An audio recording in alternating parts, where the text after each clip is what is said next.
I don't work for you no more. That was John Michael Turner stripping his medals and ribbons from his chest and throwing them into the audience to the applause of attendees at Winter Soldier. Turner then went on to describe some of his time in Iraq. On April 18th, 2006, I had my first confirmed kill. This man was innocent. I don't know his name. I called him the Fat Man. He was walking back to his house, and I shot him in front of his friend and his father. The first round didn't kill him after I hit him up here in his neck area. And afterwards he started screaming and looked right into my eyes. So I looked at my friend who I was on post with, and I said, well, I can't let that happen. So I took another shot and took him out. He was then carried away by the rest of his family. It took 7 people to carry his body away. We were all congratulated after we had our first kills, and that happened to have been mine. My company commander personally congratulated me, as he did everyone else in our company.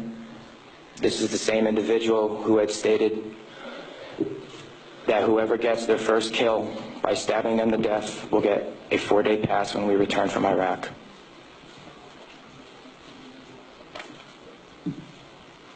There was one incident where we got into a firefight just south of the government center, about 2,000 meters. We had no idea where the fire was coming from, and the way our rules of engagement were, pinpoint where the fire is coming from and throw a rocket at it. So with that being said, we still didn't know where the fire was coming from, and an 84mm rocket was shot into a house. I do not know if there was anyone in it. We do not know if that's where the fire was coming from, but that's what was done. Please go to the next image.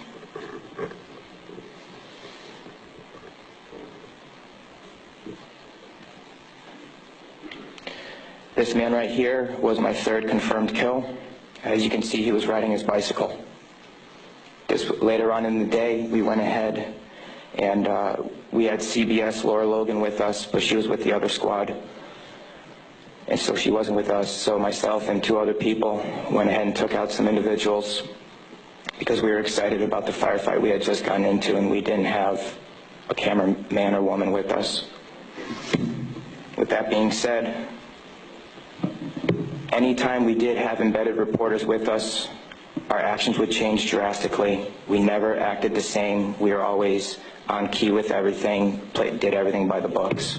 The man on the bike for about 10 minutes until we realized that we needed to leave where we were, and his body was dragged about 10 feet to the right of him, and his bicycle was thrown on top of him.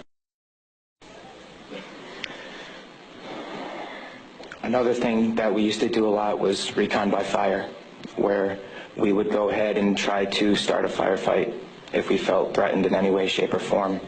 There's one particular incident where we were working with the Iraqi Army and the Iraqi Special Forces in downtown Ramadi, and with our squad and the Iraqi Army, there was also lieutenant colonels, majors, first sergeants, and sergeant majors.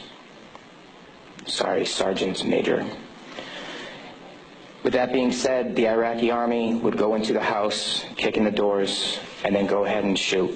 And there were loud bursts of machine gun fire. We thought we were taking fire, but then we later found out that it was them.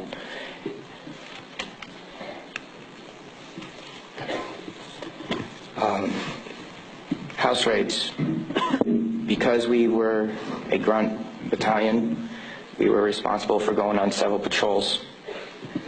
A lot of the raids and patrols we did were at the night, around 3 o'clock in the morning. And what we would do is just kick in the doors and terrorize the families. That was an image taken around 3 o'clock in the morning through night vision goggles.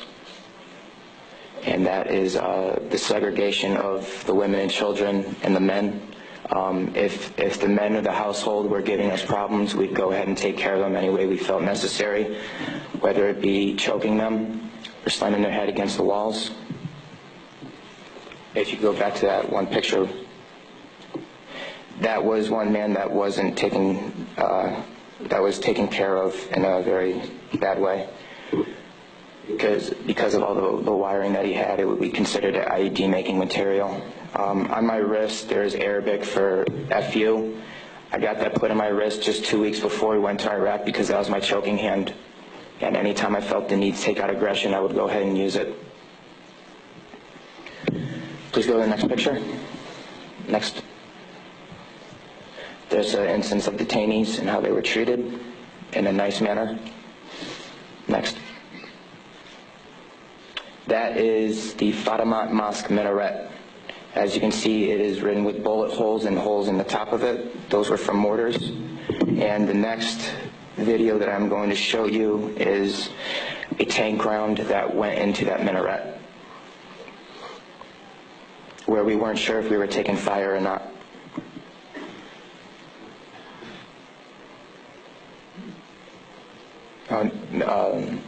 I'll talk about this one. This is after one of the guys in weapons company had gotten shot.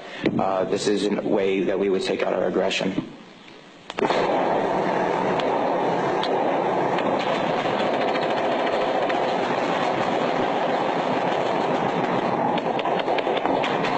those of you who don't know, it is illegal to shoot into a mosque unless you were taking fire from it. There was no fire that was taken from that mosque. It was shot into because we were angry. Can you please play the next video?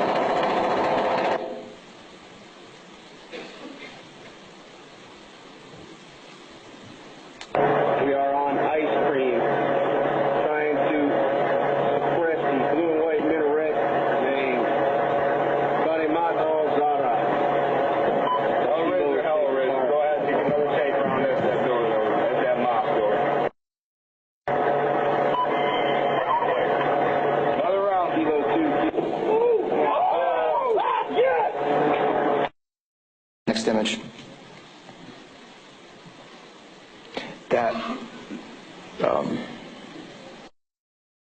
With that being said, there's many more stories and incidents for me to talk about, although we don't have the time to. But this just goes to show you that that was the after effect of the tank round. Next image, please.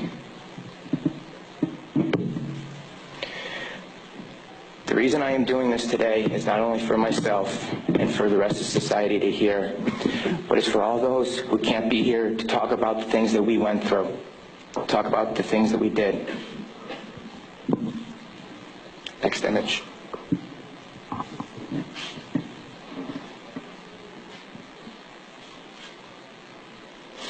Those 4 crosses and this memorial service were for the 5 guys in Kilo Company, 3rd Battalion, 8th Marines that we lost. Throughout our unit, we had 18 that got killed.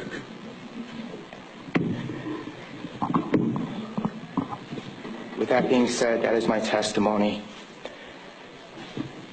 I just want to say that I am sorry for the hate and destruction that I've inflicted on innocent people.